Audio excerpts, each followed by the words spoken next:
ایک وقت کی بات ہے، ایک فیکٹری میں مارکس نامی ایک نوجوان مزدور کام کرتا تھا۔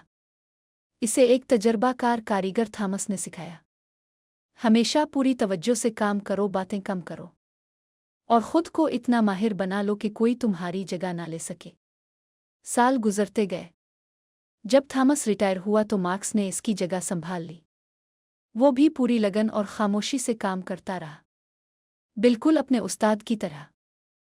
ایک دن مارکس اپنے پرانے الفاستد سے ملنے گیا۔ تھامس نے دیکھا کہ وہ کچھ پریشان ہے، پوچھا، کیا بات ہے مارکس؟ مارکس نے آہ بھری اور کہا، میں نے آپ کی ہر بات پر عمل کیا ہے۔ میں دل لگا کر کام کرتا ہوں، کم بولتا ہوں، اور مجھ جیسا ماہر کوئی نہیں۔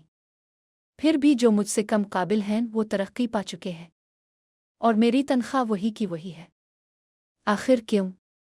تھامس نے مسکرا کر کہا، اگر تم سمجھتے ہو کہ تم واقعی فیکٹری کے لیے بہت ضروری ہو تو کل ایک دن کی چھٹی لے لو، تمہیں آرام کی بھی ضرورت ہے۔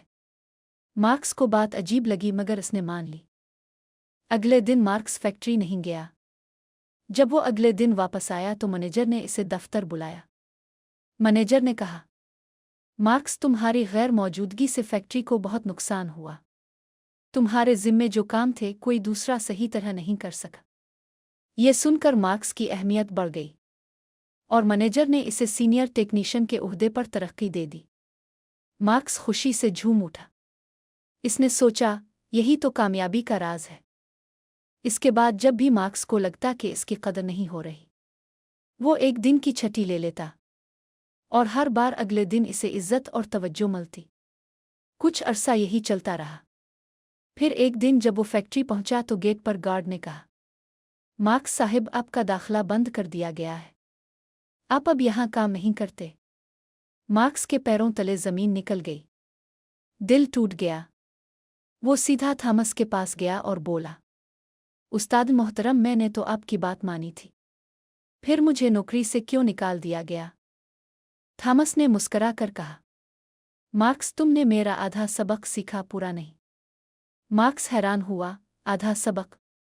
تھامس نے کہا، تم نے یہ تو سمجھ لیا کہ جب چراغ ہمیشہ جلتا رہتا ہے تو لوگ اس کی قدر نہیں کرتے، اور جب وہ بجھ جائے تو سب کو اس کی اہمیت یاد آتی ہے۔ پھر وہ آہستہ سے بولا، مگر دوسرا حصہ اس سے بھی زیادہ اہم ہے۔ اگر وہی چراغ بار بار بجھتا رہے تو لوگ اسے بدل دیتے ہیں، کیونکہ کوئی بھی ایسا چراغ نہیں چاہتا جس پر بھروسہ نہ کیا جا سکے۔ تھامس نے کہا، زندگی میں بھی ایسا ہی ہے۔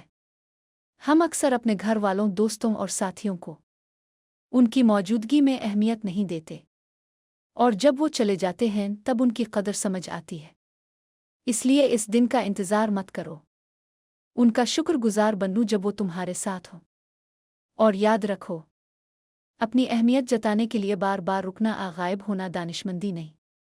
اصل دانا یہ ہے کہ توازن برقرار رکھو، کام بھی کرو، خود کو ظاہر بھی کرو، اور دوسروں کے لیے بھی روشنی بنو، تب زندگی بھی تمہیں توازن اور عزت دے گی۔